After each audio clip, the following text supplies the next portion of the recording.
It's about the restoration of our republic. We want to educate, encourage, enable the power. We stand for integrity, honesty, self-reliance, self-defense, and most importantly, no compromise on our foundational principles. This is America's Voice Now. Find America's Voice Now on Facebook and at americasvoicenow.org. Here's Michael Evans.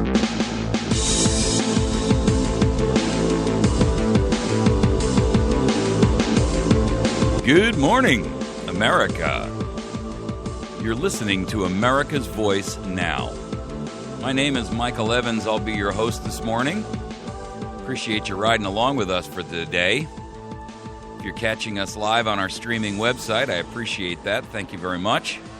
Always good to see new faces there. Well, I see a ton of you out there this morning. You know, I got a question the other day from a listener who said, well, how is it you can see what cities people are in? Well, for the record, folks, there's no magic here, and I don't have the NSA spying capabilities.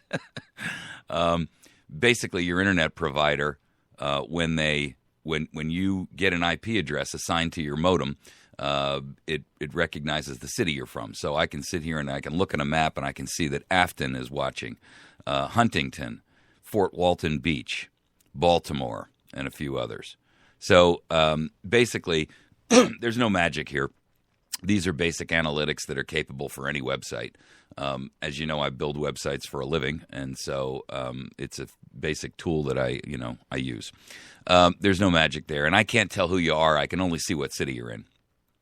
So, and I can see folks as they join us, as they come on board. So anyway, for the record, thanks for joining us on our live streaming website. For the record, by the way, before we get too far down the road today, I was invited yesterday by a brand new group out there that's built a website that's kind of a competitor to Facebook. It's called Patriot FB. That's Patriot FB, like as in Facebook. I would encourage you to go over there and participate with them for a couple of reasons. One, we are going to start streaming our live show there every day. So one of the hosts over there, a fellow by the name of Jeff Norton, who runs the Midnight Patriot, will be streaming our live program there every day going forward. And not only will you have an opportunity to hear America's Voice Now on that as a streaming show, but you'll also see other shows out there as well. So the upshot is that's a good thing. I encourage you, and of course this is run by Patriots, and I know Jeff. He's got a very, very strong background in security and things like that. So if you participate in that website, you will not be open to some of the monitoring that's done by all of the NSA groups and so forth and so on. So anyway, we're going to touch on a couple of different things today. One, our topics today are going to be the constitutional sheriff's fight against gun tyranny. Now, we're going to talk about two different aspects of that. One, there was a lawsuit recently filed by a group of sheriffs, and we're going to talk a little bit about some of the sheriffs and what they're doing to help fight back against the tyranny of gun control in these states like Colorado and New York, where they have passed these unconstitutional measures prohibiting you from having access to firearms or building databases on you that are, unconstitutional and illegal. The second issue is, our second topic is NSA court rulings. What does it all mean? You know, there was a ruling that came out yesterday, and the issue of that particular ruling was that the court came out and stated that what the NSA is currently doing is a violation of the Fourth Amendment in reference to your phone records being monitored and all the metadata and that kind of thing. So the upshot of that is actually a very, very good thing in the sense that this has a long way to go in the courts yet, and we're going to look at and explore at what some of those issues mean. But there is a second court ruling that is due also on the Fourth Amendment and the NSA, and the plaintiff there is different. But then that judge has kind of given some indications that, again, he also finds that to be problematic. Our third topic is going to be in reference to the plaintiff in this first NSA case. It appears that, and according to his statement, there is a serious problem in the sense that he's made a stunning revelation. His email account after he filed this lawsuit and his text messaging suddenly began sending messages that he didn't create. And his comment is, quite frankly, real simple. He's just stating simply that the goal here of the NSA was to let him know the government just wanted me to know they are watching me, quote unquote. I find that very disturbing in the sense that, you know, for those people who are out there and have the mentality that, well, I don't do anything wrong, so what does this matter to me? I strongly encourage you to read this article, because the concept is if you can sit there and create an email in someone's account and send it out, and that individual is not responsible for it, you can pretty much set anybody up to make it look like they've done or said or are engaged in anything. And if you put that past our NSA, God bless you for being a more naive and trusting soul than I am. Our fourth and final subject this morning will be Pharma Tyrants. You know, GlaxoSmithKline came out and made an announcement yesterday that they are going to stop paying doctors to promote drugs. Well, gee whiz, that's a conflict of interest that's been a battle for a very long time. That's actually good news for America. The part of it that they don't tell you in these articles, and this is an article in the New York Times, is that, and they kind of allude to it, but they never really get down to the crux of it. The reason they're doing this is because there's a new clause in Obamacare that requires that they publish for public dissemination all the information about what doctors they're paying and how much. So the truth is, rather than get caught with their hand in the cookie jar and their pants down, they're just going to stop paying the doctors. So for those of you who have a bias, in mind that says, oh, nothing good can come out of Obamacare, I encourage you to use your critical thinking skills and check that bias at the door. I want you to read this article. We'll talk a little bit about it. And at the end of the day, you'll understand that while Obamacare has got is far outweighed by the negatives, there are one or two good things that have come out of it. And so we'll talk a little bit about those. Let's get into our first topic this morning, which is the sheriff's refusal to enforce laws on gun control. There was a group of sheriffs out in Colorado. Colorado was the latest state to pass these massive new regulations relating to gun control. And there were a group of 62 sheriffs out of a total of 69 who joined in this lawsuit. So only 7 refused to participate. And these sheriffs filed a lawsuit that says that the law is too vague and it violates the Second Amendment. And furthermore, that from their perspective, law enforcement would be a very, very low priority relating to gun issues because their constituencies aren't really interested in that. Now, the truth is that these are sheriffs who are actually following the Constitution and not the laws of men. And that, ladies and gentlemen, is a good thing. Anytime sheriffs are willing to stand up and refuse to engage in abuse and tyranny, that's a good thing. The real question here is there are 3,000 counties in the United States of America, which means there's roughly 3,000 sheriffs. The truth of the matter is that I've got to imagine that, and according to the Constitutional Sheriffs and Peace Officers Association, which is run by Sheriff Richard Mack, excellent organization, by the way. Their website is cspoa.org. I encourage you to go there and learn more about it. There are links, by the way, on our Facebook and our website, and I'll have links in the body of this YouTube video as well. But the idea here of 437 sheriffs who are standing up for constitutionally delineated freedoms and liberties begs the question of what about the other 2,563? Where are they? Well, they're in various states. God only knows, but some of them are stepping up to the plate. Some of them are completely asleep. And, in a lot of states, sheriffs have been basically eviscerated. The sheriff's office has been eviscerated and their authority and power has been reduced. What this should tell you is that this is a vindication of those who have fought to keep sheriffs independent of state appointments and or the elimination of sheriff's departments that is being attempted in many states, including here in my home state of Missouri. They essentially tried to block and eliminate the sheriff's office and put put it up underneath the state police so that the state police would appoint a sheriff county by county by county rather than an elected sheriff. We defeated that a number of times now. And I'm glad we have, because to be honest with you, the sheriff is the last line of defense for most Americans. And a lot of folks don't realize it, but the sheriff is the highest law enforcement officer in any county. And so it's our responsibility to make sure that we're giving those sheriffs a mandate. Now, what I'm suggesting here is that what I want you to do is I want you to work with me to make sure that your sheriff in your county is, one, aware and awake to what the CSPOA does. Two, that you're supporting them if they are a constitutional sheriff, and that you are educating them if they're not, and encouraging them to participate and learn about what their duties and rights and responsibilities are under their the ruling of their position as a sheriff. So it's our responsibility to give these sheriffs a mandate, right? And I want you to let your sheriff know if he or she is. Now, there's a link on our website and Facebook page, and I'll put it in this body here of this video, about the sheriff's associations who have actually signed on to make a statement that they are going to be constitutional and that they will support and defend your constitutional right to the Second Amendment. And that's on the CSPOA.org. It's CSPOA.org/sheriffs-gun-rights. And there'll be a link there. But here's my point.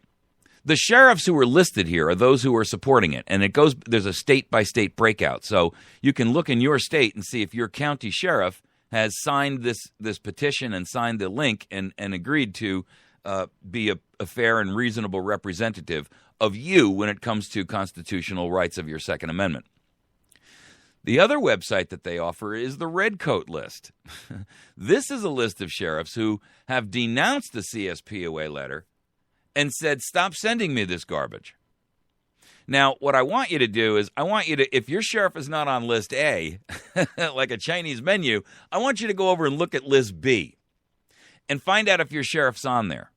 And then I want you to go to your sheriff in writing and in person, and I want you to start working with your sheriffs locally to educate them and make them aware of the importance of their duty and their obligation to protect and defend your county against federal and state and tyrannical overreach, regardless of what agency it comes from.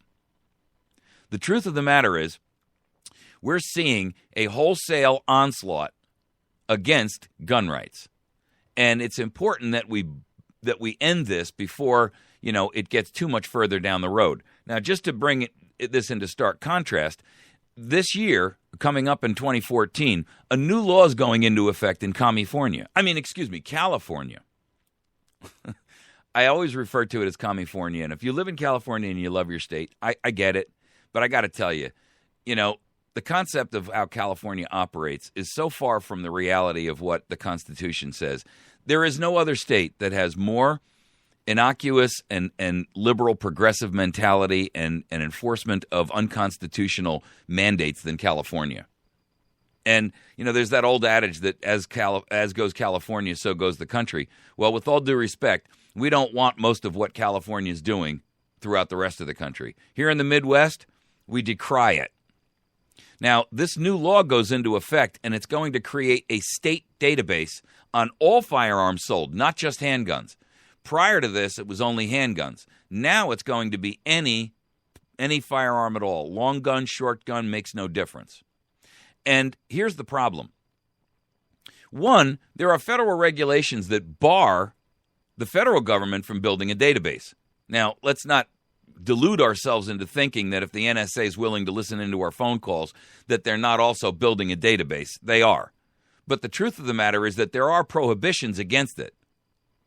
And yet California is going out there and putting these prohibitions in place or these registration regulations in place that will actually force you and force a dealer to register your gun purchases with the state. Now, there's a couple of real problems with that. There's a guy named Dittmer who was interviewed for this particular article, and it's in SAC B, which I guess is the Sacramento Bee.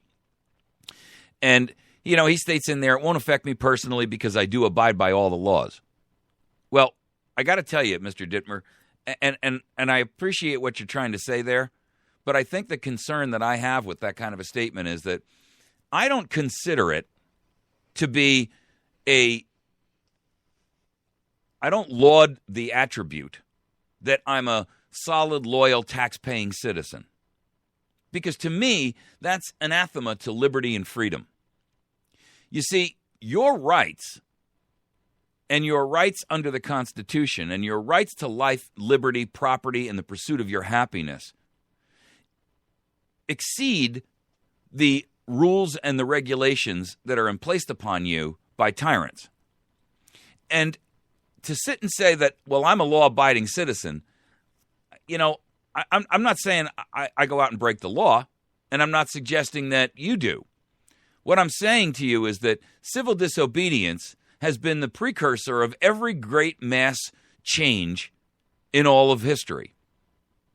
Civil disobedience on a massive scale, peaceful civil disobedience, is the one thing that has changed everything that has been changed. I mean, look at the civil rights movement. Look at the suffrage movement, right? Massive involvement in civil disobedience were the factors that brought these changes to bear. I mean, you've been hearing all this nonsense about Mandela and how he's been, he's the savior of South Africa. Well, let me tell you something. What Mandela was perhaps the most well-known for was his civil disobedience. I mean, the guy spent 27 years in jail. Now, look, I'm no supporter of Mandela. I believe, and I think it stands to reason, and if anyone does their research on it, you'll find that Mandela was an open, blatant communist. But apartheid was wrong, irrespective of what his political ideology was. Apartheid was wrong. So the way that they ended apartheid, and it wasn't just the communists and it wasn't just Mandela, it was everyone. They used civil disobedience as a methodology to defeat that. And so, sitting there and holding up your law-paying or law-abiding taxpayer card, I think is a mistake. Now, the truth is, this law in California is sending tremors throughout their state. And it should, because the truth of the matter is, anytime you see registration of firearms implemented, it is always followed by confiscation. And California right now and New York are the two states that are the most vociferous about this. They are using any and every opportunity to seize firearms from individuals. They're going back and looking at mental health records of everybody. They're going back and looking at criminal records of everybody, and then they're matching those against databases they're building. Ladies and gentlemen, that may only be the earliest, use of these registration laws. But mark my words, it will not be the last. And what you don't realize is that, it always starts like this, where they say, well, and people will look at this and say, well, okay, so maybe the guy who's mentally ill shouldn't have a gun. But what you don't realize is that they start out with those people that society ordinarily says, well, maybe they shouldn't have a gun. The criminal. Well, with all due respect, you can be a criminal and a nonviolent person and be completely, totally capable of owning a firearm. You all know my story. I am a felon. I cannot own a firearm. And yet, I am a nonviolent person. I've never had any kind of criminal activity in my life prior to my felony. And frankly, my felony was a setup. And thirdly, I've had no trouble with the law since that instance. So, and I've never been a violent person. I mean, I've been involved in a couple of fisticuff things as a young fella, but the truth is that, let's be honest, I'm not the kind of guy who goes out and robs stores and beats up old ladies and plays, right hook to the guy walking across the street or whatever that game is they're playing now, knockout. That's not who I am.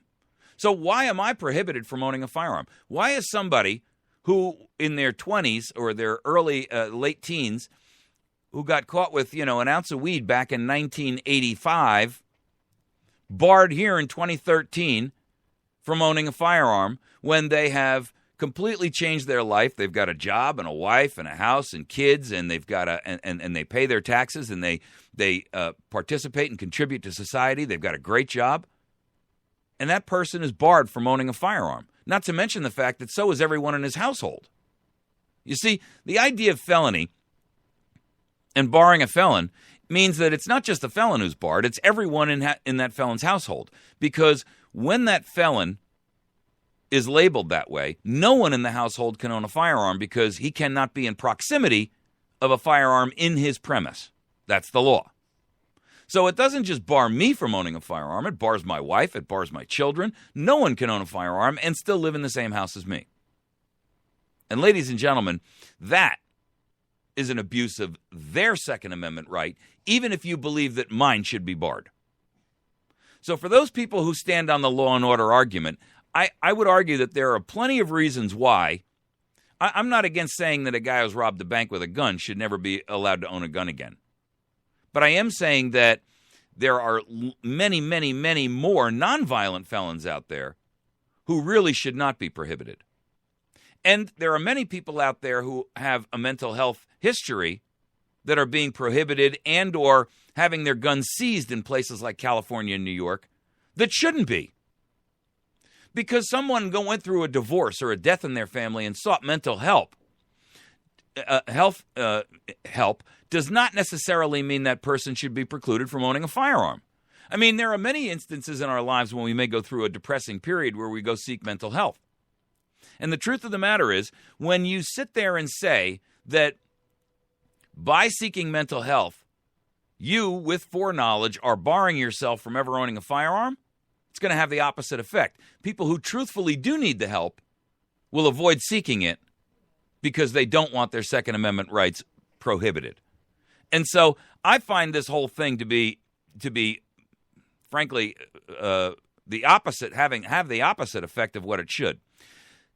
You know, and the people who are out here supporting this thing are really have the whole wrong attitude. You know, this guy says, well, it's not our intent to take guns away from law-abiding citizens. I'm trying to keep my officers from being shot.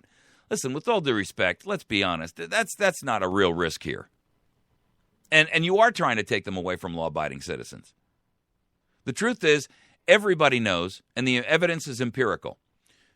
Taking guns away from law-abiding citizens does not prohibit illegal use of guns. People who are going to use them illegally are going to get them anyway, and they're not going to abide by the laws, and they're not going to abide by whether or not I should register or I should fill out a form for the ATF to check my background. If they're a criminal, they're not going to worry about that. That's the simple truth, folks. And any use of gun registration laws is merely a methodology of figuring out how they can get guns out of the hands of law-abiding citizens so that we cannot defend our nation against tyranny. You're listening to America's Voice Now. Ride with us. Tomorrow morning, we're going to start streaming live on Patriot FB. Today, we're not because we're working on the technical issues. But tomorrow morning, we are going to start streaming live on Patriot FB. I encourage you to go there and register, patriotfb.com. Find us on the web at americasvoicenow.org. You can find us on Facebook at facebook.com/America's Voice Now. Our YouTube channel at youtube.com/America's Voice Now. And we'll be back in just a moment. Stick with us. This should be an interesting show. Our next segment is going to be these NSA court rulings and what does it all mean?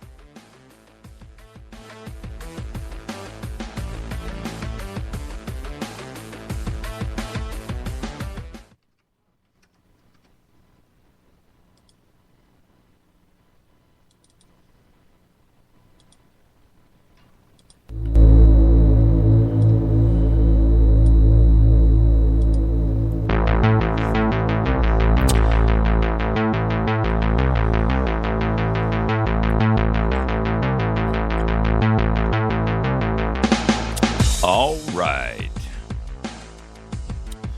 You're listening to America's Voice Now. We're back. Thanks for riding with us.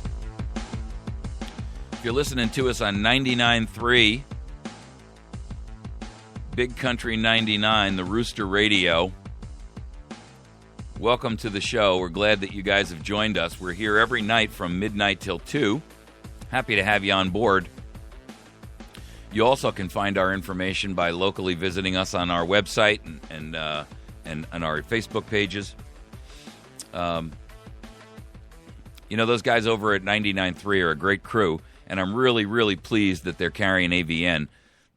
you know, the idea of a radio station that is kind of a country and rock station that is willing to carry news talk at night and especially political news talk is unique. And I'm pleased that these guys have been willing, and I'm honored that they've allowed AVN to participate on this program. So we do it after midnight so that we're not messing up everybody who wants to go out there and, you know, have a little bit of fun. But at the same point in time, I'm very, very pleased and thankful to those fellas over there. So Rick and Rocky, congrats to you. All right, we want to talk about this NSA court ruling thing, and I want to address the issue of what these court rulings mean. Yesterday, on Monday, a judge in Washington in federal court ruled that the bulk collection of the American telephone records that are being seized and captured by the National Security Agency is likely a violation of the U.S. Constitution. That's great news for us. There's a second lawsuit out there that we're going to talk about in a moment as well, but this first lawsuit actually already has a ruling in. The judge is Richard Leon. He was an appointee by the Bush administration, so he is theoretically of a conservative slant, one would assume. And to be honest with you, those of you who know and listen to this program routinely know that I take umbrage with the conservatives who, for all intents and purposes, are the ones who are selling us out on this. I mean, let's be candid. It's not the Democrats who have promoted the National Defense Authorization Act, the Patriot Act, and this NSA spying. In fact, those guys are the ones who are actually plying for us to be relieved of this abuse and tyranny. So that's why when you hear this program, I'm equally against both parties because they're both betraying us in some way, shape, or form. The liberals and the progressives out there and the Democrats, they want to betray us in a financial and fiscal and social manner in the sense that, we've got to constantly make amends to anybody who raises their hand and says, I've been slighted. We've got to sit there and under the social balance and equality laws, everybody's got to get the same thing, which doesn't really work because not all of us have the same skill sets and same capabilities and limitations and all the rest of that. On the other hand, you have the Republicans out there who are sitting there and promoting turning this into 1984 and some kind of a dystopian future. Well, I reject both. The truth is, I want both parties to start following the Constitution and stop treating us as if we are cattle to be bought, sold, branded, traded, and occasionally culled when we've outlived our usefulness. And that's the problem, ladies and gentlemen. Our government is operating now in a position where they have, for all intents and purposes, made us the subject, and we're no longer the master. In this instance, at least this judge has determined that, and by the way, he's used some extraordinarily harsh language. There's a 68-page ruling, which I've printed, but I haven't had a chance to read fully yet, and I will, I promise you, in coming days, so that I can really, because, I love that legal stuff. To me, I get a chance to read a legal ruling, and I enjoy that. I understand the language. I understand what they mean by it. And I like to look for the hidden little things between the lines, the little tidbits that nobody's thinking about, right? And, a lot of people look at that and they say, oh, my goodness, this is like trying to read, Chinese, Egyptian hieroglyphics written by a Greek. And I get that, too. Everybody's different, right? Some of us don't like that. I do. And when I read a ruling, I took my own case to the Sixth Circuit Court of Appeals and won. So, I'm fairly adept at reading legalese and legal language and rulings specifically. I enjoy that kind of thing. And I'm going to read it, I promise you, so that I can really give you the skinny on it and make, take a highlight marker and really hammer the thing out. I might even do a special program on that ruling as we move forward. The concern that I have, of course, is that this is at a lower court level, and it's guaranteed to be appealed, first and foremost, because the judge issued a stay. In other words, and a stay means that he is putting an injunction on the NSA saying you must stop monitoring the phone calls of the plaintiff and the plaintiff's client. Now, he stayed that waiting for an appeal that he knew was coming.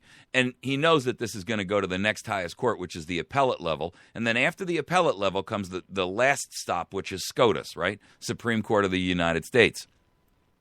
By the way, if you hear me refer to SCOTUS, you'll know what that means. It's the Supreme Court of the United States. And it's just easier to say SCOTUS. This is likely to make it to the Supreme Court. And if this one doesn't, the one filed by the ACLU, which we're going to talk about in a moment, will. And if that one doesn't, there was one, by the way, just the other day that the Supreme Court refused to hear, which I find utterly disturbing.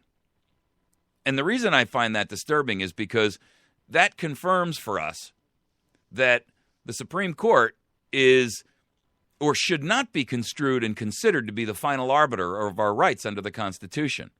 Make no mistake about it, folks. These people in black robes, 9 of them, have made very, very serious mistakes in the past. And we are going to see, and the truth is, in some of those cases, they've overturned previous courts' rulings that have, corrected those problems. But in many cases, they have not. I mean, we're still living under Wilburn, or whatever the heck that one was, Wickard versus Filburn, where the Commerce Clause is basically opened up to be used for any kind of tyranny that the federal government wants to institute upon us. That was back in the 50s. So, or actually, I think it was even earlier than that. It was 47, if I'm not mistaken. So the point is this. This is going to get appealed, and we know it is, and he knew it was, so that's why he said, I'm ruling that the NSA has to stop listening to these people's phone calls. However, I'm going to hold off on implementing that ruling until this thing gets appealed up the hill. Now, Larry Klayman is the lawyer, and he was representing Charles Strange. Now, Charles Strange is the father of a cryptologist who was killed in Afghanistan when his helicopter was shot down in 2011. He was part of that SEAL Team 6 group that was, a lot of folks claim that there was a lot more to that helicopter accident than one would think. But one of the interesting aspects of this particular case is that the judge has made some statements in here which are noteworthy. And I'm going to give you a couple of snippets out of here. These are quotes from the judge himself, right?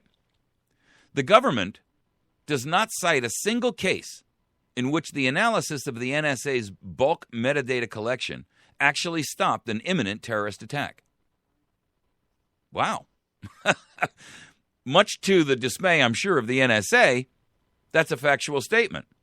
They are relying upon a case that was in 1979 that says that any phone record that is created because it's already available to a third party, i.e. the telephone company who provides you the service, has no expectation of privacy. And this judge actually threw out a couple of things that were, basically saying, I'd be hard-pressed to rely on a 30-year-old opinion before cell phones were even invented. And congratulations to him for seeing the obvious. Another statement he made in here, which in his ruling, I found interesting.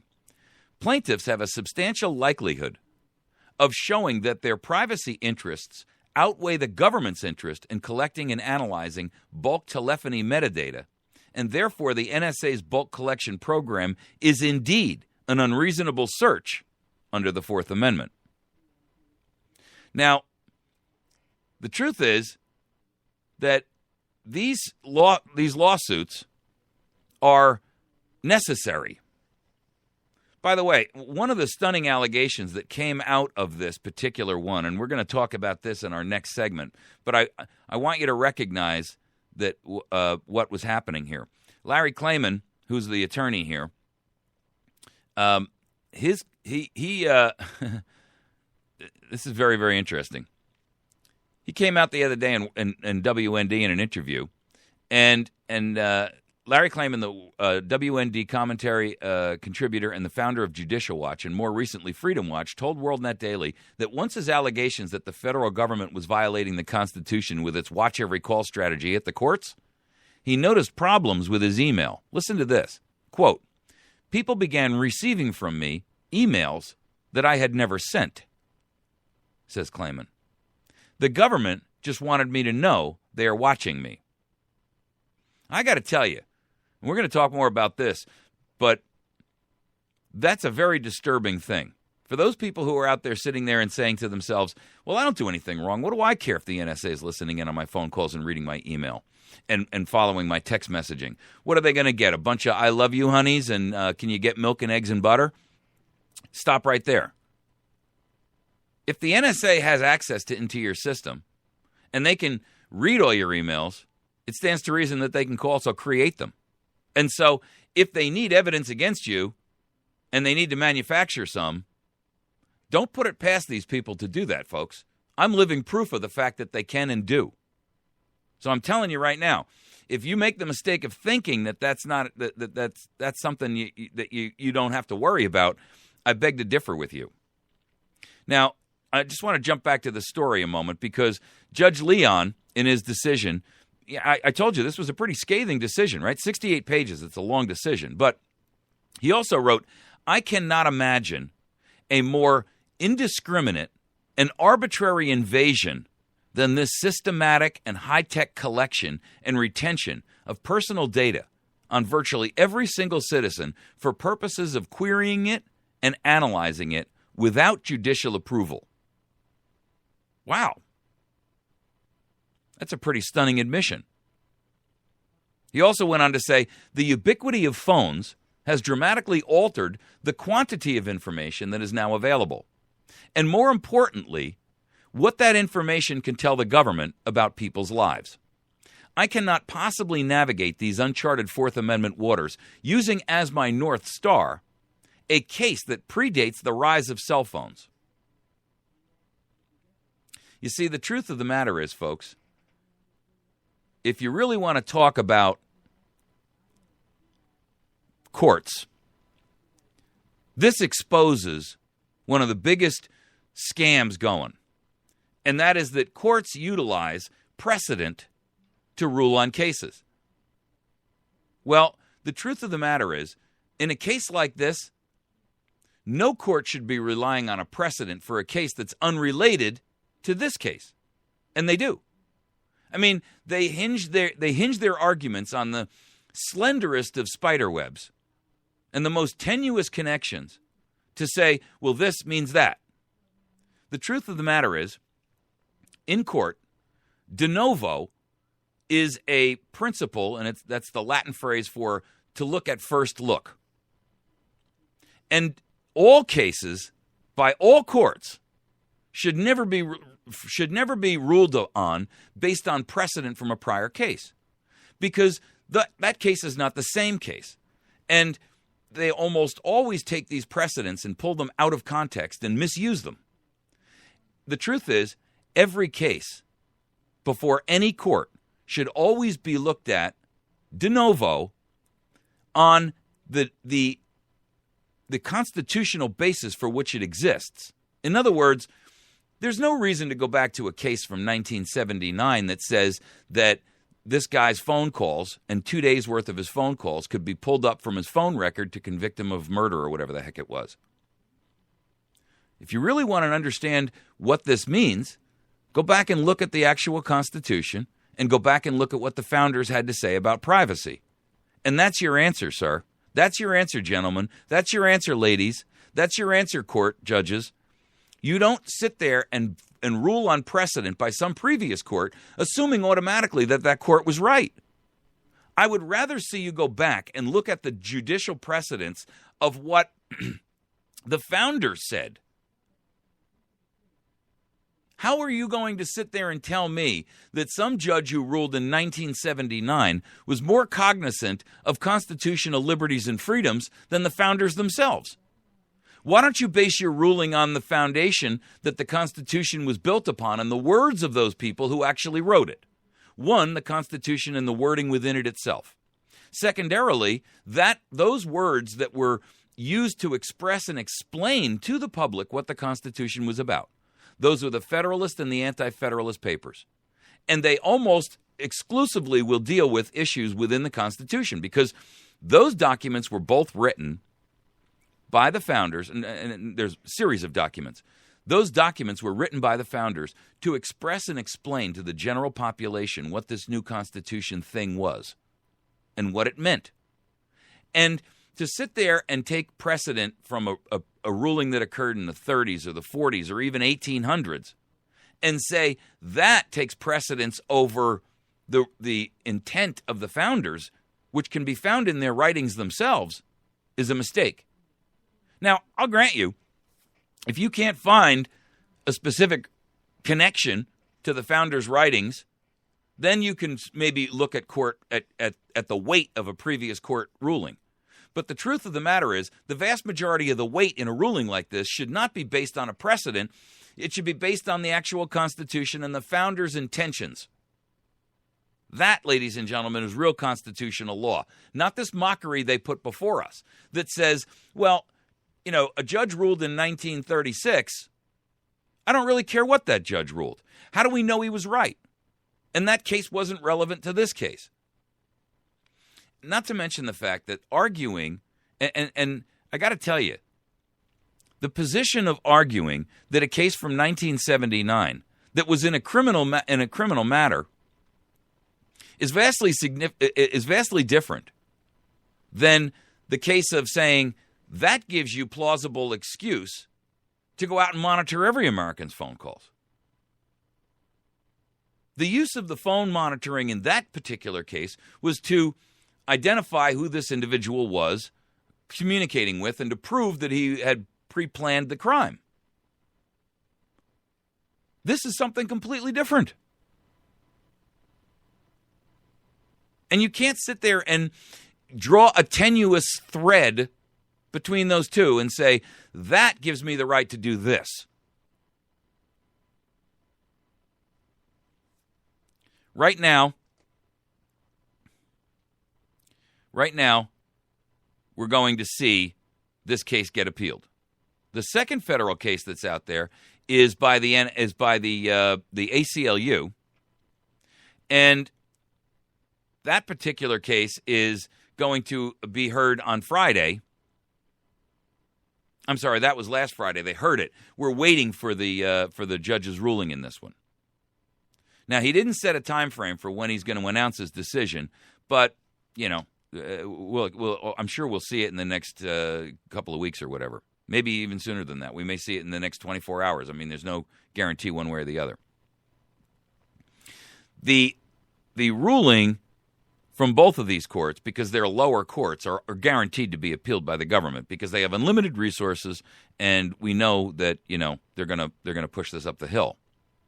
But the case and the situation in this case is being filed by the ACLU itself, and they're arguing for a preliminary injunction to bar the NSA from the collection of all Americans' phone records.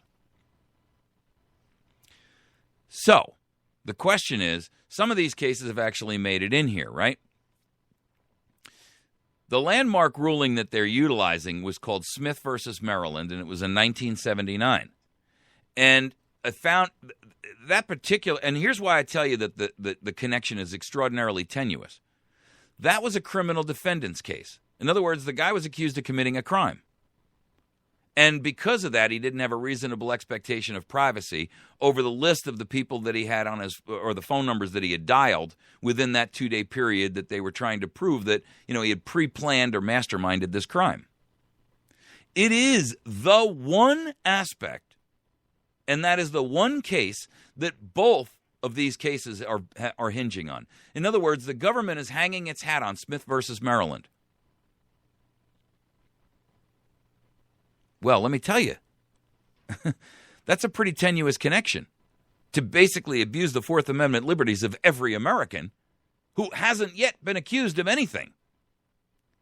And the truth of the matter is, the vast majority of Americans are not guilty of anything. Now, there have been other cases here, including the Supreme Court's 2012 case of U.S. versus Jones, where that court said that there are limits that can be placed on the police use of GPS tracking. And that, ladies and gentlemen, would be a more appropriate, an appropriate connection, if you will, than the Smith versus Maryland case. So anyway, we're going to wait and see what happens with this. We don't know where either of these cases is going to go. What I want you to be aware of is, one, that this isn't just laying fallow somewhere and nobody's paying attention to it. While we are outraged as a nation, the truth is that there are people who are taking some legal action to try to contend and fight this thing and contend with it and fight it. And I applaud their efforts. I'm very happy that they are. The truth of the matter is, it would be wonderful if we could get an entire, class action lawsuit based on or on behalf of every American. Now, of course, one of the problems is that these judges who are ruling in this have concerns about whether they can override the FISA court, right? The FISA court. But the arguments out there are that the FISA court is acting, one, in secret to begin with, so nobody really knows what they're doing. And the truth of the matter is, the FISA court has already ruled repeatedly that what they're doing exceeds their authority under the Constitution. There's an article out there from the Guardian on some of the claims that were made in the 60 Minutes piece which is, I have to tell you, it was flat out, straight up, hardcore propaganda promoted by CBS on their 60 Minutes, where they did this, expose on the NSA, and they made these NSA people. They let them put all their arguments forth, but they never asked them any hard questions. Every question was a softball that was teed up to allow them to basically explain away why and how and what. Now, one of the issues that they did talk about, excuse me, was this issue about whether or not the NSA is violating the FISA court rules. And I got to tell you, there are two different FISA court judges who have come out and said that they have raised major concerns about the way the NSA is utilizing these vast data troves and how they've gone through them on multiple occasions. In fact, this one judge, Bates, found that virtually every record generated under a now-defunct NSA program that collected Americans' internet metadata in bulk included information that, quote, was not authorized for collection. So to sit there and try to utilize the FISA court and say, they have authority, the real reality of it is this, and here's one of the scariest parts about this. The truth is, the court's judges themselves have said repeatedly, we don't really understand the technology well enough to be able to independently determine, one, how these NSA programs work, and two, if what they're collecting is actually as voluminous and dangerous as everybody thinks they are. And so there's no way for them to really tell, this is the FISA court now, if they are in compliance with the limits that the law has already imposed on them. There's no way to police it. And so here's the problem. They're left at the mercy and left to make a decision based on the NSA's own assertions that they're doing the right thing. And they're left with the situation where they must accept that if there's a problem, the NSA will turn itself in and say, hey, you know what, we overreached in this case and we just wanted to let you know about it so that, and we've already taken steps to correct it. Well, what about the times when they don't self-report? The truth of the matter is, there's no court, and especially not a secret one, that is capable of making those kinds of determinations. And I got to tell you, there is no way that a FISA court should be secret in the first place. That's inexcusable, and it's inconceivable that that would be in any way or correlation acceptable under our Constitution. You've been listening to America's Voice Now. We're going to take a quick break. When we return, we're going to talk about the NSA plaintiff emails that were sent, apparently, without his involvement. That's a very scary thought, isn't it? This is the guy who was the plaintiff in this case, and we're going to talk about it because that's a scary thought. If this guy has got emails going out of his account he didn't send and text messages coming from him he didn't send, wow. That throws a whole new light on this. We'll be right back.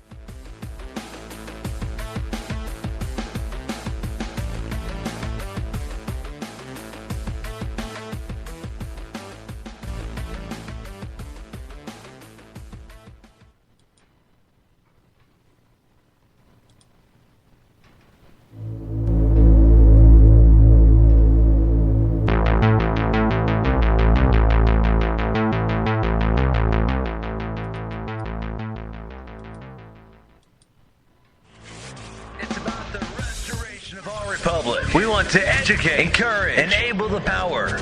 We stand for integrity, honesty, self-reliance, self-defense, and most importantly, no compromise on our foundational principles. This is America's Voice Now. Find America's Voice Now on Facebook and at americasvoicenow.org. Here's Michael Evans.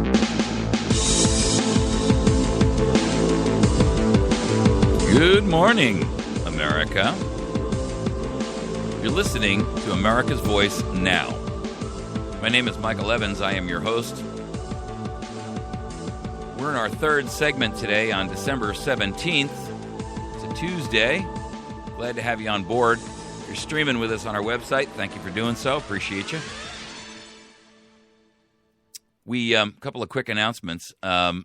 I would like for you to make sure that you visit and work with one of our sponsors. The Battery Station is an outstanding organization that is based here in West Plains, but they sell nationwide. They have a website, and, of course, they ship all over the country. Their predominant business is batteries and flashlights and electronic gear like that. They are probably one of the largest battery distributors in the nation. And they also, just to give you guys a taste of how great these people are, they do this annual troop drive where they send goods and food and all kinds of things like, everything from baby wipes to bar soap over to our troops over in Afghanistan. And they pay for that stuff out of their pocket. They do accept donations, and they pay for the shipping out of their pocket as well, and they donate thousands and thousands of dollars every year to our troops to help those guys get through a holiday. When the D Company 1-8 Cav, the Reapers, which are stationed in Afghanistan, that's their target this year. Those guys are out in the bush, and they go sometimes weeks without being able to take a shower. So they send them unscented baby wipes. Nobody wants to walk around smelling like a flower shop when you're hunting terrorists in Afghanistan. But these guys really do a great job. So I encourage you to participate with them. You can call them and ask them if you can make a cash donation. It's too late, I think, to donate goods, but you can still make a cash donation to help them set off or offset their costs for all the shipping and the donations they do. You can reach them at 417-257-7799. That's 417-257-7799. You can also email them at troops@batterystation.com. That's troops@batterystation.com.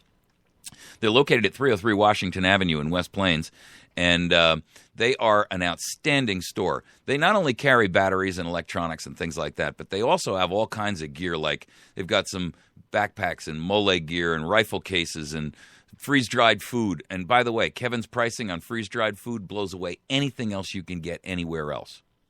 If you are local in our area, they are also, we have put together a package with Battery Station that offers you a co-op for bulk food purchasing where you're getting it at actual wholesale. And so I strongly encourage you, there won't be any more orders before the end of this year, but I want you to get in on it for the first of next year. Kevin doesn't make a penny at this. I don't make a penny at this. This is just a service that we do and we offer for our listenership only.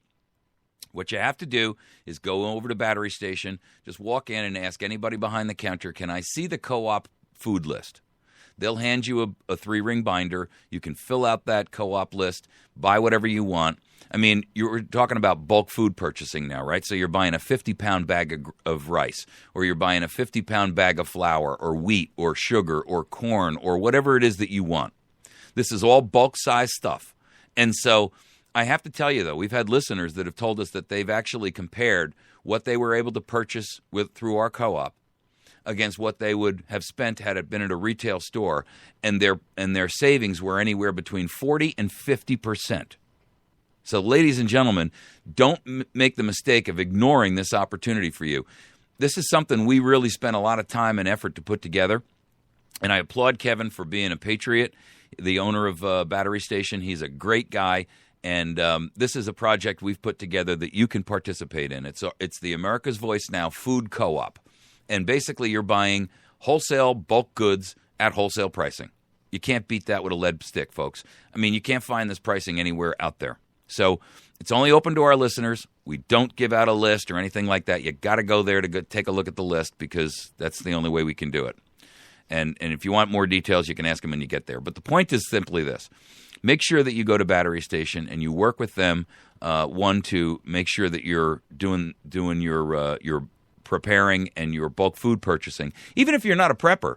I mean, you can buy a 50-pound bag of rice and save a ton of money over buying those small 4 and 5 and 7-pound bags that you get at your local store.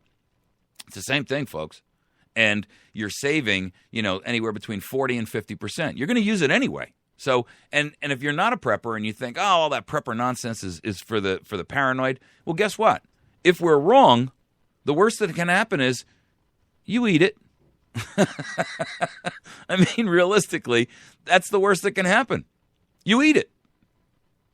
So, there's no reason not to do it. Okay, make sure you get to see the Battery Station, 417-257-7799. Visit their website at batterystation.com. You can also email them at info@batterystation.com. And if it's related to the troop stuff, what they do with the group over in Afghanistan, and I please encourage you to call over there, and if you have any cash that you can donate, please do so. You can email Kevin over at troops@batterystation.com. Okay. We want to tackle this topic of this NSA plaintiff and the emails that he was seeing appear in his account, even though he didn't send them. Wow. Now, Larry Klayman is the attorney. He just won this high-profile court fight on Monday. This is the one where the judge ruled, and I just spoke about this in the last segment, where the judge ruled that the NSA's mass collection of our metadata from our phone calls is unconstitutional. He's a commentator and a contributor to WorldNet Daily, WND.com, and he's the founder of Judicial Watch. Now, Judicial Watch is one of those watchdog organizations that's out there fighting for your rights and liberties every day, and I find them to be an excellent group. He also recently formed and created Freedom Watch, and he was doing an interview with WorldNet Daily that once in which he was talking about this court case, and he was indicating that once the allegations that the federal government was violating the Constitution hit the courts, he noticed a problem with his email. This is his quote. People began receiving from me emails that I had never sent. Wow. The government just wanted me to know that they were watching me. Klayman filed this lawsuit on the behalf of several plaintiffs, and first he was asking for a preliminary injunction to bar the government from continuing to do the spying. Judge Leon granted the injunction Monday, but he also issued a stay saying, okay, you have your injunction, but it's not effective yet because I know that they're going to appeal this. You know they're going to appeal this, so we're going to let the appeal move forward. The question here is that if we have got a scenario where the NSA is actually going out there and sending text messages, which he also indicated was happening, and they're sending emails from his account that he didn't create, that, ladies and gentlemen, should cause klaxons of alarm to be going off in every American's head. What I'm concerned about is when you're sitting here talking about the manner in which these people have access into your systems and your online email accounts and your phone, what's to prohibit them, assuming that there was someone who had nefarious intent, from creating an email that could then be used against you as evidence for your quote-unquote belligerent act? Starting to get the picture here? You see, the real problem is when we're talking about a government that has this level of access and has this kind of a track record and a historical record of abuses, I don't put anything past them. Now, Klayman has said that this case is potentially one of the biggest legal cases against the government that has ever been filed. He's also trying to get this preliminary injunction turned into a permanent restraining order, irrespective of the appeal thing, because what his point is If you found it to be unconstitutional, stop all the spying until the appeal can be heard. Because we don't want to have to wait another year or 12 months or 18 months or 24 months. And, of course, that's the government's best game, right? Is stall, stall, stall, stall, stall. Meanwhile, they're turning their vacuum on high. Here's one of his statements. The ruling by Judge Leon sets a very high bar if the government wants to continue NSA electronic surveillance of U.S. telephone conversations until the government has a chance to appeal. The judge made it clear that the NSA activities were suspect under the Fourth Amendment, would not be well received, and could result in additional damages. Now, my real concern here is that if you have an NSA that is out there attempting to intimidate a plaintiff in a case, that is a very, very frightening situation. Clayman went and said that the plaintiff whose behalf he filed this case on, which was Charles Strange, they're the parents, I should say, of the young fellow who was killed from SEAL Team 6, and he was a cryptologist for the NSA, and he was a support personnel for the Navy SEAL Team 6. He was killed in Afghanistan when the helicopter was shot down in 2011, and that is a whole nother case where there's deep concern about whether or not that was an inside job. And I want to tackle that here today because it'll drag us off the mark. But the concern here is that when they filed this, they started noticing some very strange things. And Charles and Mary Ann Strange, those are the parents and his clients, they started receiving emails from him that he had never sent. Worse yet, they even got a text message from their dead son. Now, Clayman, who's the attorney here, and I have no reason whatsoever to question this man's veracity and his integrity, he suggested at the time that the NSA was sending the messages and that it could do whatever, that basically their message to the plaintiff and the parents and the defendants, or the plaintiff and the attorney, were, we can do whatever we want. It was a method of intimidation that, to be honest with you, has no place in our nation. If you're trying to tell me, let me put it to you this way. If you were in a court of law and you were charged with a crime,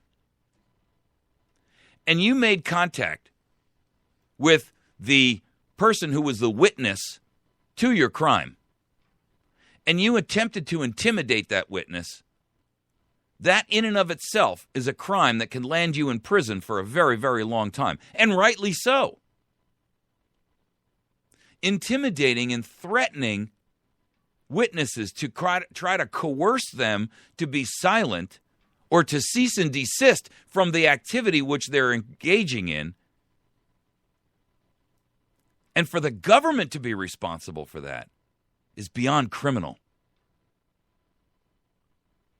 If these claims that he's making here and these assertions are legitimate, and I have no reason to doubt that they are, I got to tell you something. This should tell you anything. In other words, if you had any doubts about the nefarious intentions of the NSA, that this issue alone should answer those questions for you and give you complete confidence that these groups and these people will stop at nothing to accomplish their goal. I don't even care what you think the goal may be.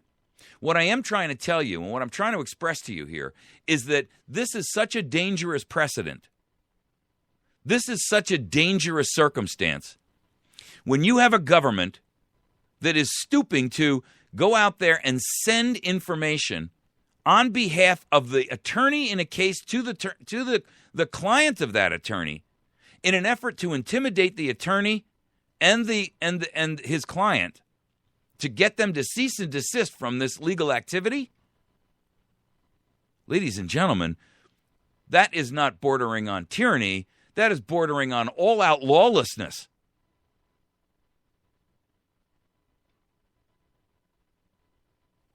That is tyrannical. And I got to tell you, I believe him. And I'll tell you why.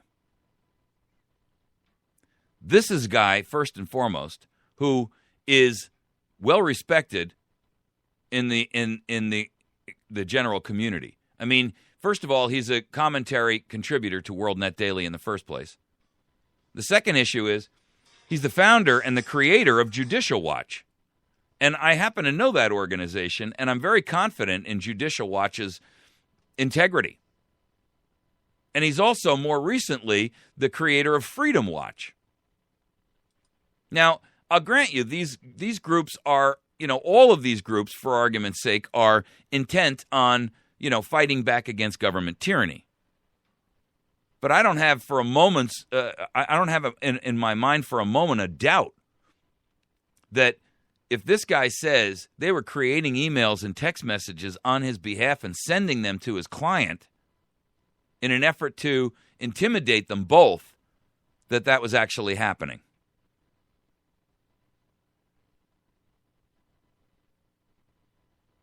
I mean, really, folks, that's over the top. And I'm very, very disturbed by it. And you should be too. We are in very, very grave danger at this point. Our nation is in danger. And nobody should be mistaken about the level of danger that we're in.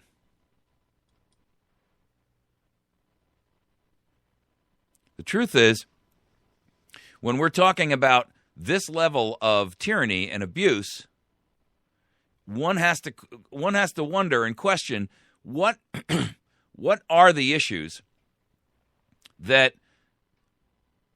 we're looking at. And what we're looking at is when you've got a government that is already doing something which most Americans were stunned to find out, that's bad enough. When you're looking at a scenario that goes beyond that, where not only are we stunned to find out that they're spying on us, but that they're actually creating email and text messages in the attorney's account who's responsible for filing the lawsuit. Wow, that is a completely different circumstance. That's witness intimidation. That's a violation of the client-attorney privilege. I mean, think about it for a moment. What if they sent an email to his client that he didn't create that gave the client the impression that something else was related to, their particular case? I mean, guys, this is so over the top.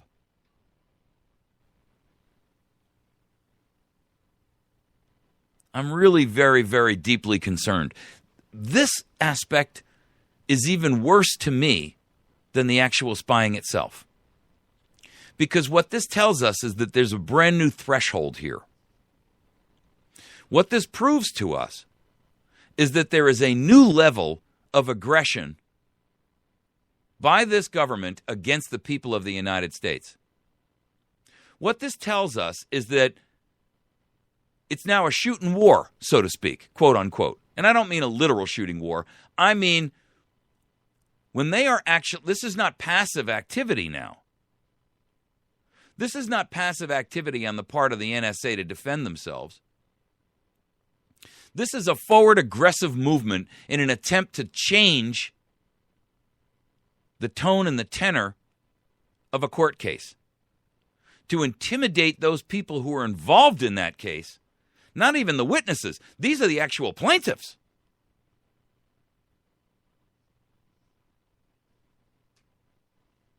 If you don't realize the import of that, go into your browser and type in witness intimidation and learn about it. Educate yourself about it.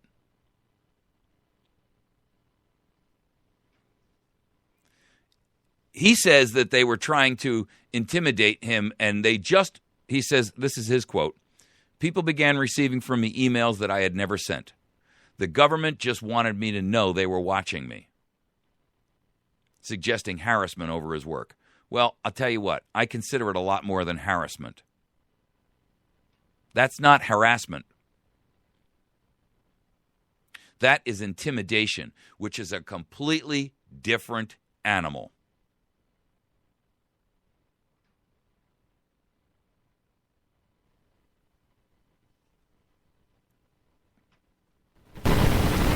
The real concern here is that we've moved to a brand new plateau. We've hit a new level, a new mark, a new low. A plateau doesn't always have to be high, right? It can be low. And if we've hit the low where the government is actually brash enough, bold enough, abusive enough, tyrannical enough, and boldly blatant publicly enough to go out there and do something like that. Not just to every average Joe. This is to a guy who's an attorney in the case.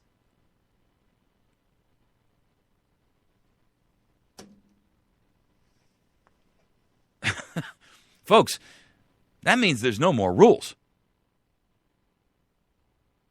That means the gloves are off.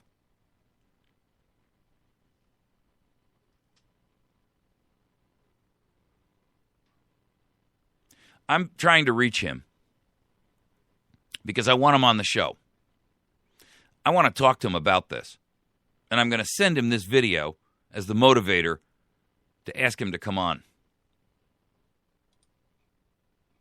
I'll let you know what the results are. If I have if I have an interview scheduled with him, I've already got an email off to him, and I'm going to try to get this thing to get it together where I can have him on the show here, because I got to tell you, to me, this is far more disturbing than the actual NS. You know, because it changes everything that they're saying about what their excuses are for what they're doing.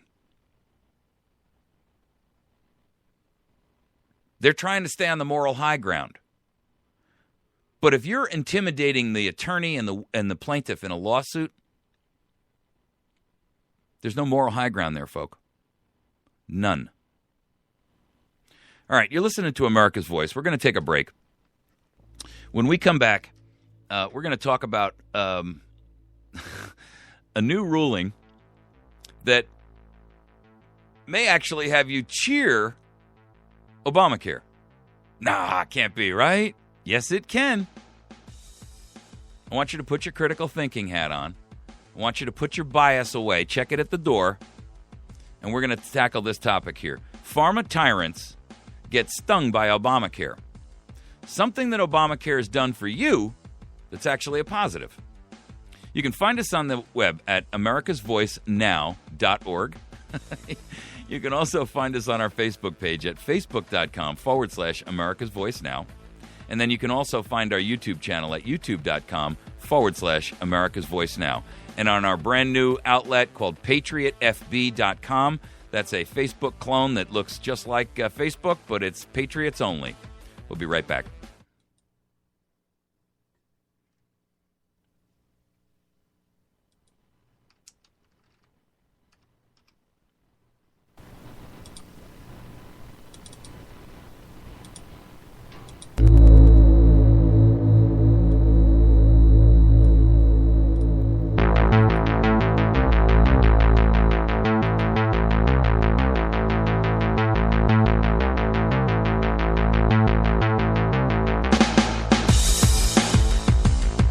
All right. So you got to get that all right in at the right place, right? It's right on the beat there. So a couple of things I want to make you guys aware of.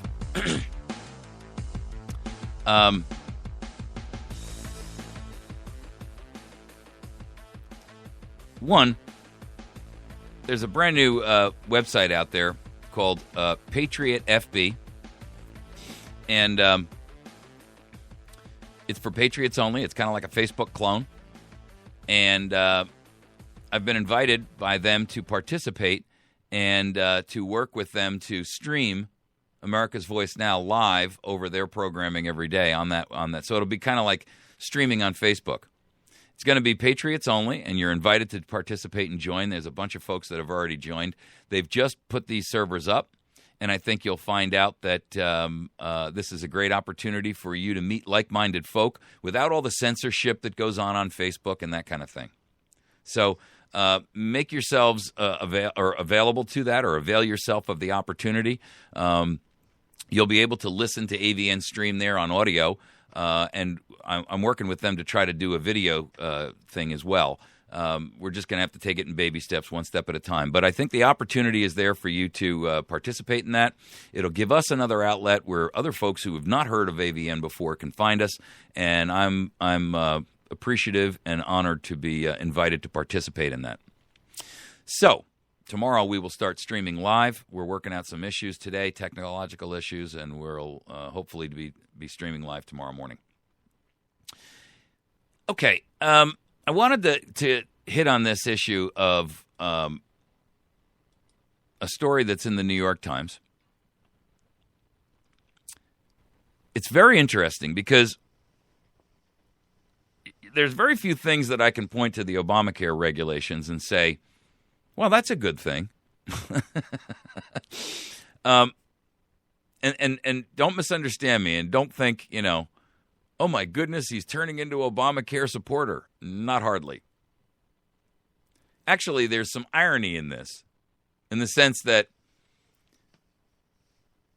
this ruling that will apply next year is forcing the drug pharma tyrants to do something that is against their own best interest and definitely is a benefit to you. Here's why I say that. Drug makers pay doctors to promote and write prescriptions to you for their products. Now, the ordinary American would say, well, that's a pretty serious conflict of interest. And they'd be right. I mean, let's be honest. If your doctor is receiving compensation to put you on a specific drug, it stands to reason that you got to question whether or not he's giving you that drug because that's really the right drug for you, or whether or not he's giving you that drug because he's getting a commission and a kickback on the back end of it. And I would posit to you that most doctors, if not all doctors, do this. Now, I'm sure there's a few out there who don't, but... Now, British drug maker GlaxoSmithKline has been the first to come out and say, we're no longer going to pay doctors to promote our products. And we're going to stop paying or compensation. We're going to stop compensating our sales force based on the number of prescriptions that doctors write. Now, why do I care about that, you ask? Well, if you've never been in sales, I can understand your question. If you've been in sales, you were not successful at it, or you wouldn't ask that question. Here's the way you got to look at this. If a sales representative is compensated based on the number of prescriptions that the doctor writes, what they're doing is the sales rep is going in there and saying, hey, this particular product we sell is good for everything from toad bites to frog warts to alligator amputations.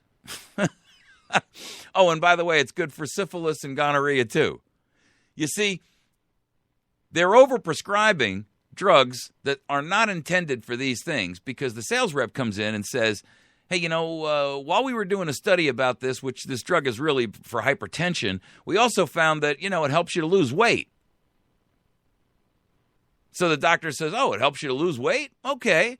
So the next time Fatty walks in the room, he says, hey, you probably have hypertension. And by the way, this drug will help you to lose weight. So get on this one. The doctor gets a kickback. The sales rep gets compensated extra high because the doctor wrote another prescription. You get this? You get the cycle and the circle here, folks? So basically, these are two items that GlaxoSmithKline is committed to stop. Sounds good, right? I'm all in favor of it. Here's what you don't know.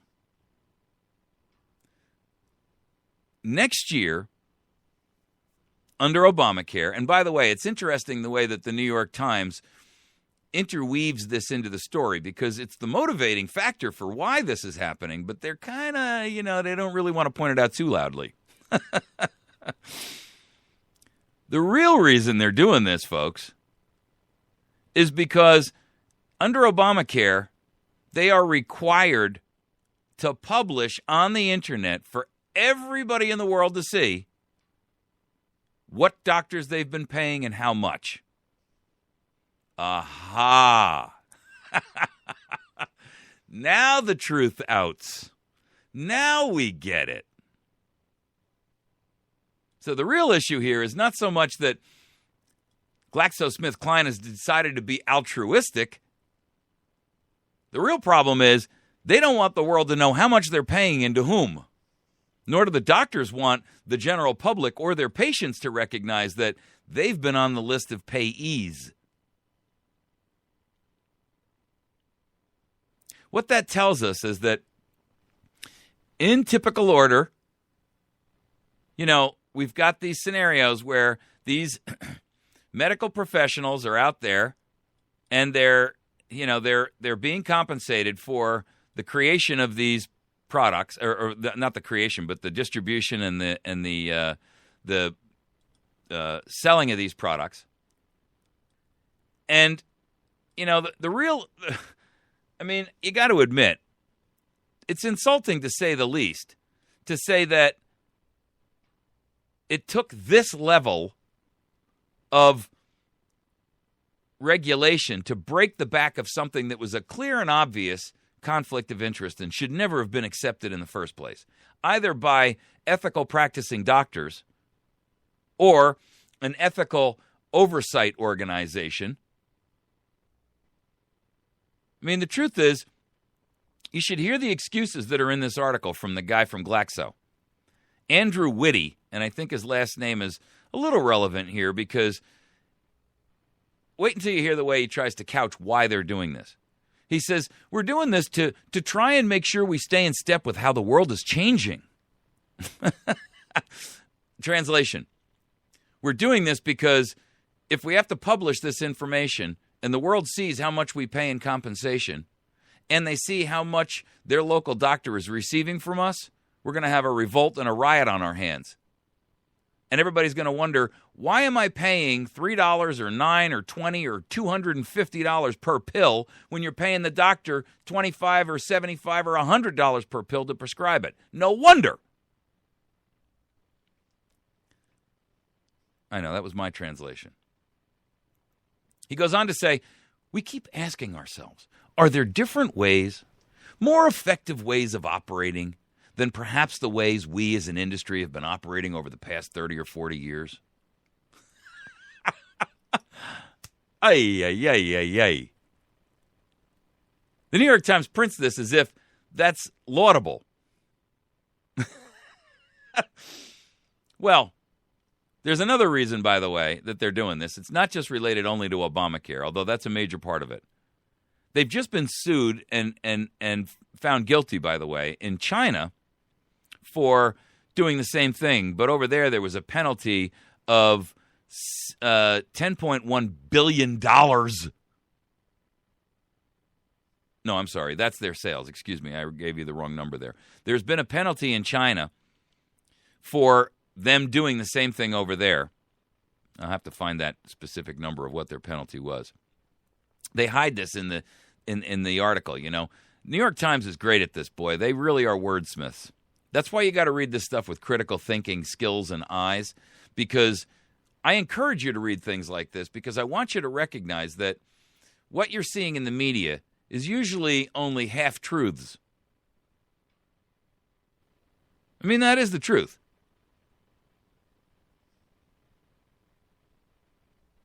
There are other drug companies, according to this article, that are looking at this. Let me find that what the issue was in China, or what the penalty was in China. But here's my point. This is going in 2015.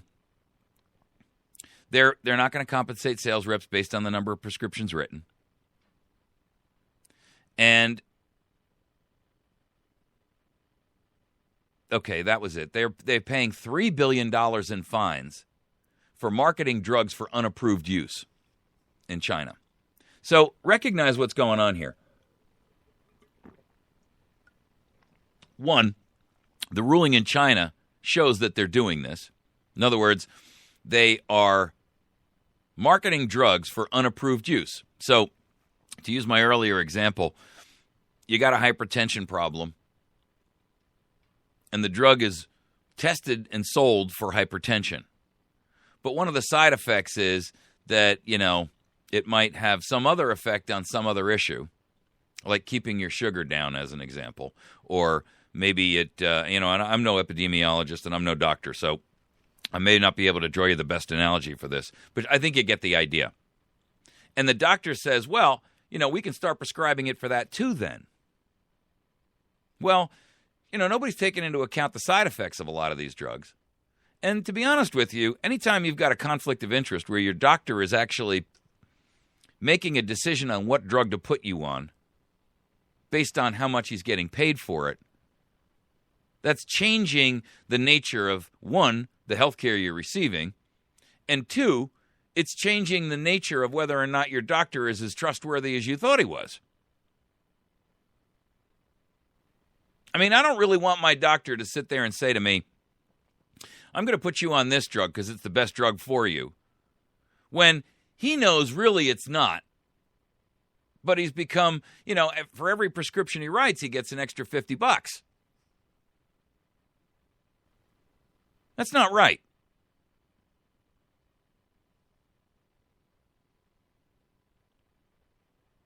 Now, they're also going to stop paying doctors to go out and speak to other doctors about the efficacies and the wonderful features of these drugs.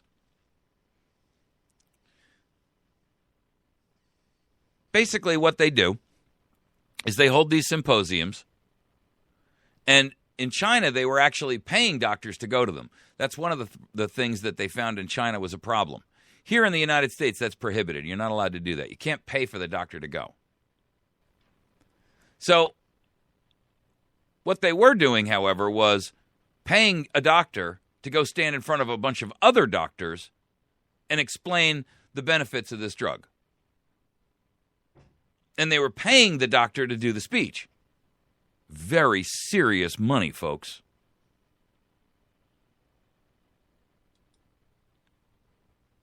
Now, they're going to stop doing that. They're going to end their paid speaker program. And they are going to continue, however, to do it through, here's where the problem comes, educational institutions and medical societies. So let's just analyze that for a moment, because the New York Times doesn't go into any detail about that. But those of us who are looking at this and trying to read a little bit between the lines, they provide grants to respected, quote, educational institutions and medical societies.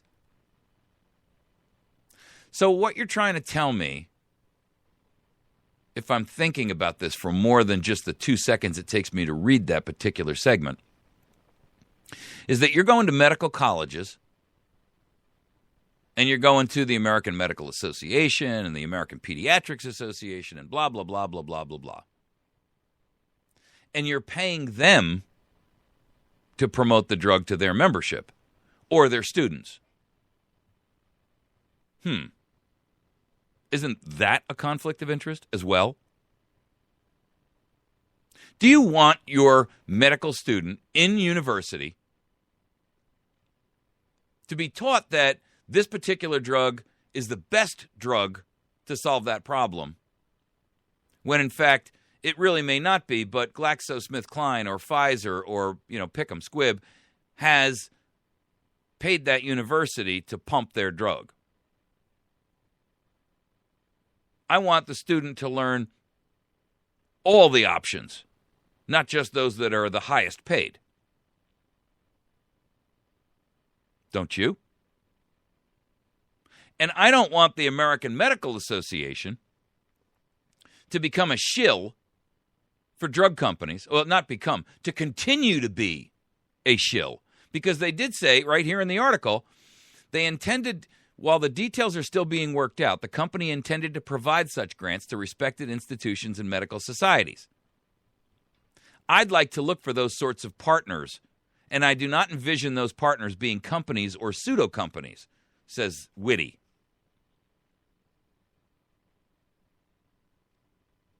Well, the truth is, you shouldn't be doing that.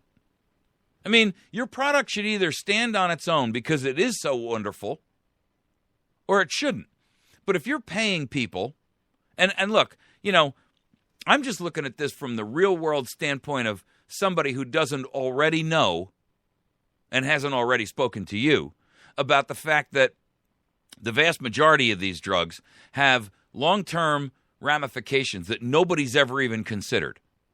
I mean, I did an interview recently with Collins, who is an ex-FDA investigator, and I got to tell you, the FDA, for the record, folks, doesn't have any of their own scientists. They accept GlaxoSmithKline, or in this case, or Pfizer, or you know any other Eli Lilly or any other big company out there. They accept the research that they do, and that's what they make their decision upon. Which is kind of like, as I touched on in the earlier segment, the FISA court accepting the excuses that the NSA gives to them because the court doesn't really know whether to tell whether the NSA is lying or not. And the same goes for the FDA. Pfizer hands them these results. GlaxoSmithKline hands in the results of their testing. The FDA says, okay or no, based on the testing done by the company that benefits and stands to benefit from the FDA approval of that drug. Why do you think there are so many drugs out there lately, folks, that are being recalled or pulled off the market, or so many lawsuits about some of the after effects or the secondary effects of some of these drugs? Because the FDA is really a rubber stamp organization for those who pay and lobby the most to the politicians.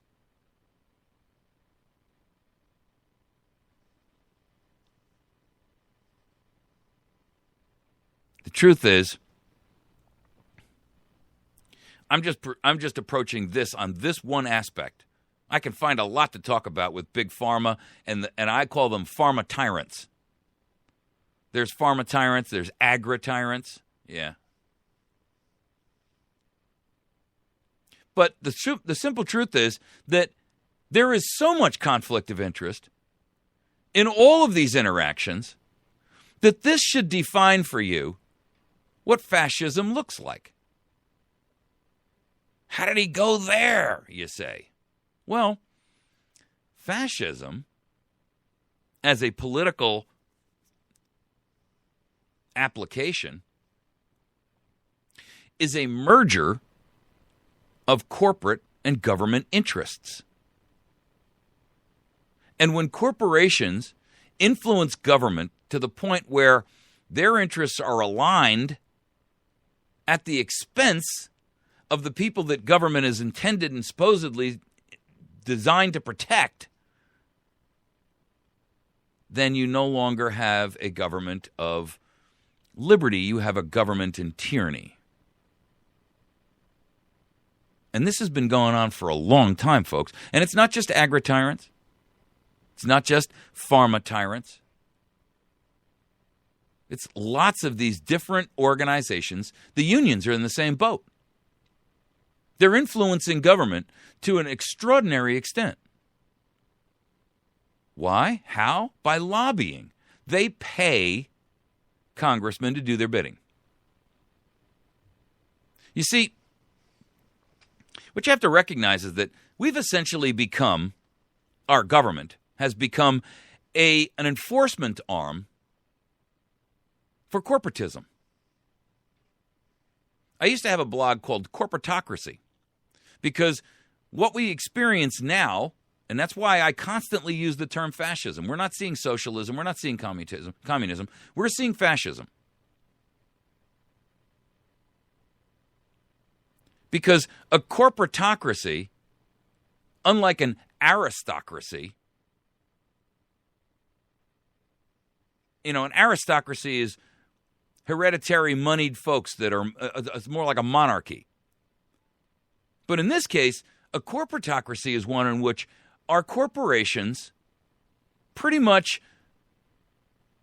apply, or I shouldn't say apply, pretty much determine what the laws are going to be and then pay government to implement them. And government implements them against you and your best interests. I raised that issue when I talked to you, and I posted this up on our Facebook page this morning, about how the House is out there swearing that they are going to pass immigration right after the election, or right after the first of the year, or once the budget thing is done, and right after the election registration windows are up. Yeah. John Boehner is going to force legislation to allow amnesty and immigration, whether we like it or not. The truth is, it's not in America's best. First of all, there's a poll out there that only 3% of Americans really care one way or another about immigration. So what's making immigration so critically pressing on Congress? Well, the corporations who will benefit from cheap labor. They're saying, we can't find enough skilled and talented people in the science and technology industries. Hogwash bunk. The truth is, our colleges are pumping out science and technology graduates at an unbelievable and unprecedented rate. And they can't find jobs. What they want is science and technology people to come in here who are accustomed and willing to work for $20,000 a year instead of $35,000.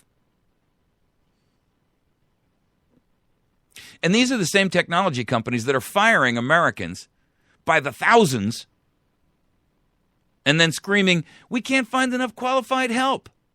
Give us immigration so we can find some. And Congress is doing their bidding. They're betraying you. And the same thing here. In this case, we got lucky.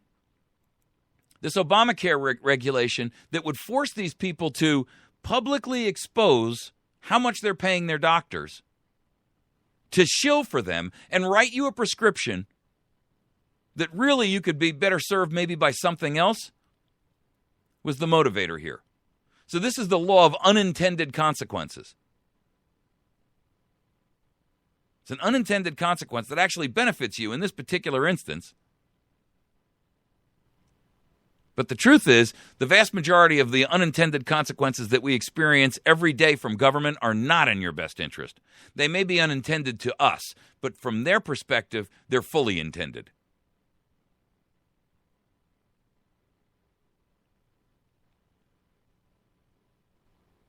All right, we're going to wrap our show for the day. I want you to do yourself a favor and get a hold of the battery station over at 303 Washington Avenue in West Plains. You can get a hold of them at 417-257-7799. Kevin over there is a good friend of mine. He is a great patriot, a great American, has awesome products, ships batteries and stuff and flashlights and things all over the nation. You can find them at batterystation.com.